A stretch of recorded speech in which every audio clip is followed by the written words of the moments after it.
Salut les amis, j'espère que vous allez bien. Aujourd'hui, je vais te donner le seul secret, l'ultime secret, le secret le plus gardé pour réussir dans n'importe quel business. Peu importe le business que tu as lancé, comment réussir, peu importe le business, peu importe le domaine, peu importe le business que tu as lancé. Alors non, ce n'est pas le fait d'avoir un bon produit qui va te faire réussir dans ton business. Ce n'est pas le fait de connaître ta cible, non. Ce n'est pas le fait de booster ou de sponsoriser, rien à voir. Ce n'est pas le fait d'avoir une bonne stratégie marketing, d'avoir les meilleurs experts au monde. Rien à foutre. Ce n'est pas le fait d'être visible ou d'avoir la meilleure, d'avoir les bons visuels, d'avoir une bonne promo. Ce n'est pas ça. D'avoir un bon emplacement, ce n'est pas ça. Tout ça, ce sont des superflus qui viennent après. C'est la couche qui vient après. Mais il y a ce qu'on appelle des fondations. Quand les fondations n'y sont pas, tu as beau mettre autant de couches que tu veux, tu es en train d'élever un géant au pied d'argile. Et je vais te partager dans cette vidéo l'ultime secret, l'ultime fondation à mettre pour ne jamais taper poteau, pour ne jamais échouer dans ton business. C'est quoi le secret? Le secret, c'est simple. C'est de connaître et d'appliquer les lois et les principes spirituels qui garantissent la réussite dans tout business.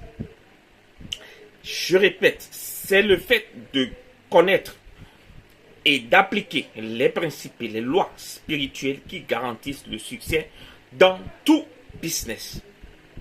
Alors, la première chose, si il faut être d'accord avec moi, c'est que l'invisible existe. L'invisible existe et est plus vrai, plus palpable que le visible. Peu importe tes croyances, tu dois savoir une chose. Si tu es entrepreneur, tu dois comprendre que l'invisible existe. Et toute bataille, les plus grandes batailles se gagnent d'abord dans l'invisible avant de se gagner dans le visible. Pourquoi? Je vais te donner 3 preuves. La première chose, tu prends l'air que nous respirons. Personne n'a jamais vu l'air que nous respirons. Personne n'a jamais vu l'air. Mais si l'air manque dans une pièce, l'oxygène manque dans une pièce, ne serait-ce que 5 minutes, tout le monde meurt. Donc l'air qui est vital à la santé de l'être humain, personne ne voit, mais elle existe. Ce n'est pas parce que tu ne vois pas que l'air n'existe pas. Si un aveugle dit que le soleil n'existe pas, c'est son avis, mais ça n'empêche pas que le soleil existe. Regarde le vent. Personne ne voit le vent, mais tout le monde sent les effets du vent. Quand le vent prend à l'approche de la pluie et tout ça, tout le monde voit les effets du vent. Ça déracine les arbres, ça soulève plein de choses. Tout le monde voit les effets du vent. Donc tu ne peux pas me dire que le vent n'existe pas alors que tout le monde voit les effets. Le vent est invisible, mais ça existe. Dernier principe, tu prends une femme qui est enceinte. Les premières semaines, on ne voit rien. On ne voit rien des premières semaines quand une femme est enceinte. Mais ça ne veut pas dire qu'elle n'est pas enceinte. Ça veut juste dire que ce n'est pas encore visible. Pourquoi je te parle de ça? Parce que tout ce qui est vrai, tout ce qui est durable, vrai, est invisible. Par contre, tout ce qui est passager, faux, est visible. Par exemple, quand nous sommes malades, la maladie et la guérison, ça c'est visible.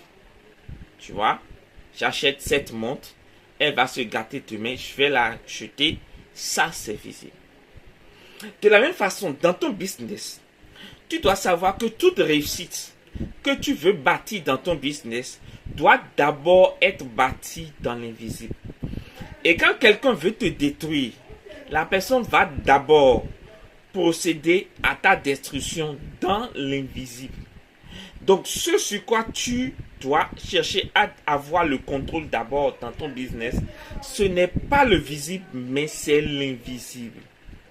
Et dans l'invisible, il y a 5 principes, 5 lois que tu dois pouvoir commencer par appliquer dès maintenant pour activer une réussite durable dans ton business, à commencer dans l'invisible avant de venir dans le visible. Premier principe. Première loi, c'est la loi de la dîme.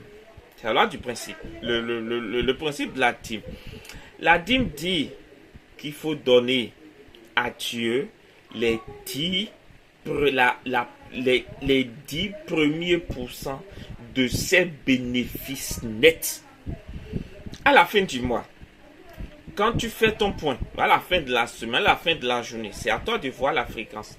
Quand tu fais ton point et que tu dégages le bénéfice net, tu as enlevé toutes tes charges fixes comme variables et tu as dégagé le bénéfice net, tu divises par 10 ce bénéfice, tu prends un que tu vas donner à Dieu. Alors, il y a plusieurs manières de donner. Tu peux donner dans une église, tu peux donner dans une mosquée, tu peux donner dans une association caritative, tu peux donner à des nécessiteux. Mais s'il te plaît, si tu veux donner ta dîme, donne à quelqu'un ou à une communauté qui reconnaît l'existence de Dieu. Parce que c'est Dieu qui a fondé la dîme. C'est Dieu qui a instauré la dîme. Quand tu veux donner la dîme, donne à des gens qui reconnaissent l'existence de Dieu et la prépondérance de Dieu. Ne donne pas ça à des gens athées qui ne reconnaissent pas l'existence de Dieu. Parce que la dîme est donnée dans une œuvre divine. La Bible dit, apportez-moi la dîme dans ma maison. La dîme de tout revenu. Afin qu'il y ait de la nourriture dans ma maison. Dans la maison de Dieu. Donc la maison de Dieu, c'est quelque part où c'est l'endroit où on reconnaît Dieu comme Seigneur et Sauveur. Donc tu ne donnes pas ta dîme n'importe où. Tu ne donnes pas ta dîme à quelqu'un qui insulte Dieu matin, midi et soir pour espérer avoir la bénédiction. Ça ne marche pas comme ça. Deuxièmement, c'est le principe des prémices. Les prémices, c'est les premiers fruits. Quand tu démarres un nouveau business, quand tu lances un nouveau service, quand tu te lances sur un nouveau marché, quand tu démarres un nouveau deal, quand tu te lances nouvellement, les premiers revenus que tu gagnes ne sont pas à toi. Ton premier bénéfice, ton premier client, ton premier partenaire, peu importe, tout ce qui est premier dans ta vie, dans ton business, n'est pas à toi. C'est destiné à Dieu. Pourquoi? Je vais t'expliquer. En fait, je cherche les mots pour te l'expliquer.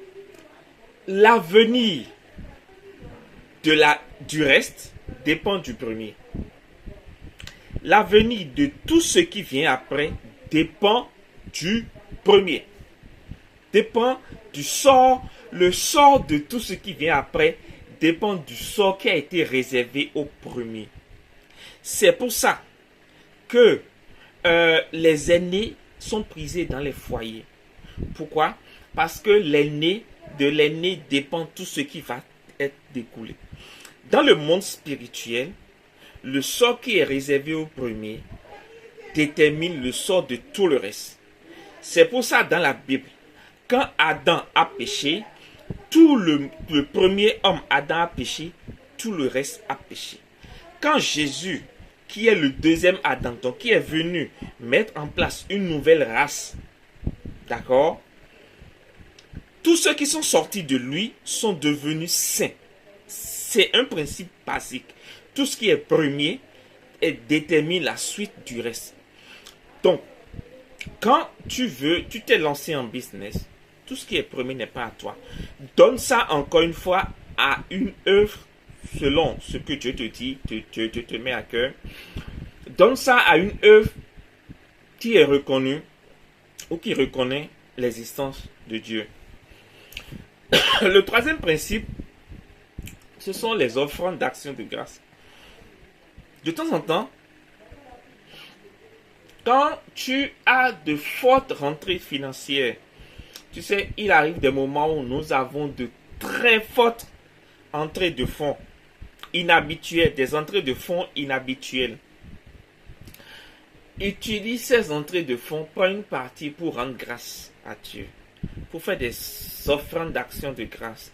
Quand par exemple, tu participes à un appel d'offres et tu es sélectionné, rends grâce avec une offrande.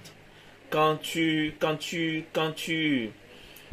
as raté un accident, prends une offrande, rends grâce. Tout ce qui t'arrive de bien dans ton business, fais une offrande d'action de grâce pour dire merci à Dieu. Tu peux aller acheter de la nourriture, tu peux aller acheter des vivres, aller acheter des biens et offrir à des gens qui reconnaissent Dieu. Tu vois? Et le quatrième principe, c'est ce que j'appelle le principe de la proclamation. Le principe de la proclamation dit qu'il faut parler tout le temps dans ton business. Quand tu as un business, parle à ton business. Je dis souvent aux vendeurs en ligne, quand vous recevez du stock, d'accord, dans votre magasin, avant de commencer par vendre, parlez. Dites, utilisez le pouvoir de la parole. Dites à vos articles, à vos produits, à vos stocks, en combien de temps ils doivent dégager de chez vous et ce que vous voulez qu'ils fassent. Parlez dans votre business. Parlez. Personne ne viendra faire votre bonheur à votre place. Apprenez à dire des paroles positives à votre business. Mes articles, vous êtes bénis. Mes articles, dans un mois, dans une semaine, vous êtes tous écoulés. Vous devez tous partir, aller rejoindre les clients qui sont vos vrais propriétaires. Vous êtes de passage dans ma chambre. Parlez. Et même si vous n'avez pas encore vu les fruits de votre parole, parlez. Parlez, parlez jusqu'à ce que vos paroles deviennent réalité. Le dernier principe, c'est le principe de l'action de grâce. Il faut toujours rendre grâce à Dieu pour tout ce qui vous arrive de bien ou de mauvais. En fait, le problème n'est pas si tant ce qui vous arrive. Le problème, c'est l'attitude que vous avez vis-à-vis de ce qui vous arrive. Et si votre attitude, c'est de toujours rendre grâce à Dieu, les challenges, les problèmes, les difficultés auront du mal à vous atteindre. Tu vois? Parce que tu ne peux pas, les problèmes ne vont jamais cesser. Tant que nous sommes dans la chair humaine, là, les problèmes, les challenges, les défis viendront toujours. Le problème, ce n'est pas les problèmes. Façon de parler. Le problème, c'est notre attitude vis-à-vis des défis, des challenges. Donc, celui sur qui il faut travailler, ce n'est pas les problèmes, mais c'est nous. Parce que comme les problèmes ne vont jamais cesser, même si Dieu t'enlève d'un problème aujourd'hui, un autre problème viendra demain. Les problèmes sont inhérents à la vie de l'homme. La Bible dit, le malheur atteint souvent le juste. Nous, on ne fait pas beaucoup attention au mot souvent. Mais le malheur atteint souvent le juste. Mais Dieu l'en délivre toujours. Tant que tu es dans cette chair humaine-là, que tu sois pauvre, que tu sois riche, que tu sois athée, que tu crois en Dieu ou pas, tu vas souffrir. Tu vas souffrir. Tu auras des challenges. Et plus tu évolues dans la vie, les challenges ont cette facilité d'évoluer en fonction de notre niveau dans la vie. Donc, tu ne peux pas tout le temps lutter contre les problèmes. Mais tu peux lutter, travailler sur toi pour devenir inébranlable, quel que soit le défi auquel tu fais face. Donc, mon point est ceci. Pour faire face aux défis tout le temps, rends grâce à Dieu tout le temps. Voilà, j'ai partagé avec vous les astuces que j'ai appris dans mon parcours d'entrepreneur et que j'ai compris, que je pratique tout le temps. Si ça vous a plu, partagez, abonnez-vous, likez. Et si j'ai oublié d'autres principes, d'autres lois, n'hésitez pas à les mettre dans les commentaires ou partagez avec moi aussi vos expériences dans les commentaires. Je serai ravi de vous lire. Quant à moi, je vous donne rendez-vous dans une vidéo prochaine. Prenez soin de vous, que Dieu vous bénisse. Peace.